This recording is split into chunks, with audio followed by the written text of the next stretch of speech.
bisa main Valorant gak sih? Bisa, tapi nggak jelas. Tapi nggak bisa. Bisa, tapi nggak jelas. Berarti nggak bisa.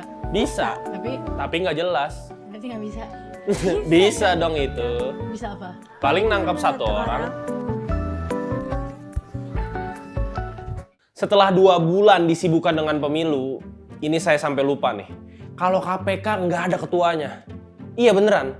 Setelah mantan ketua KPK Firly Bahuri jadi tersangka kasus pemerasan. Udah 2 bulan KPK berjalan tanpa kepala. Jokowi sampai saat ini juga nggak ngasih nama pengganti untuk duduk di singgasana Gedung Merah Putih itu.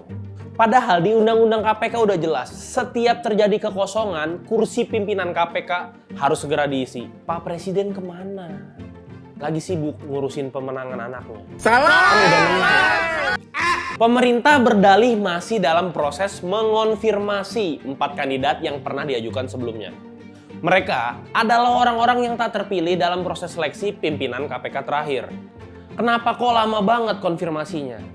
Apalagi yang harus diverifikasi? Cari yang nurut sama istana. Sejak periode kedua pemerintahan Jokowi, pimpinan KPK kelihatan nggak ada taringnya. Figur independen yang memegang teguh prinsip anti korupsi juga udah nggak kelihatan. Lembaga itu udah nggak independen dan rawan diintervensi kekuasaan. Setelah Undang-Undang KPK direvisi tahun 2019.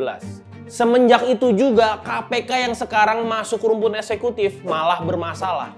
Dewan Pengawas KPK menyatakan 90 pegawai KPK bersalah dalam kasus pungli di penjara. Selama dipimpin Firly, KPK tercatat menghentikan 36 penyidikan kasus korupsi. Ini adalah hal yang sebelumnya nggak pernah dilakukan lembaga itu.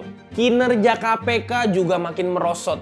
Survei Transparency International terhadap 180 negara menunjukkan peringkat indeks persepsi korupsi Indonesia pada 2023 melorot ke urutan 115 dari peringkat ke 110 pada tahun sebelumnya. Lama-lama grafiknya harus dikasih warna merah supaya dunia tahu negara ini darurat korupsi. Tapi ini yang paling parah, apotek tutup, nggak ada obat. Ketika kinerja KPK memburuk, uang pembayar pajak untuk ngebiayain lembaga itu terus membengkak. Pada 2023, pemerintah dan DPR mematok anggaran KPK sebesar 1,2 triliun rupiah. Tapi KPK minta tambahan lagi sebesar 432 miliar rupiah dan totalnya jadi 1,7 triliun rupiah dari 1,3 triliun rupiah pada tahun sebelumnya.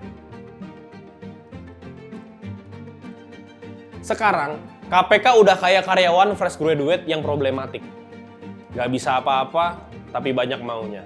Saya Billy, sampai jumpa di fokus selanjutnya.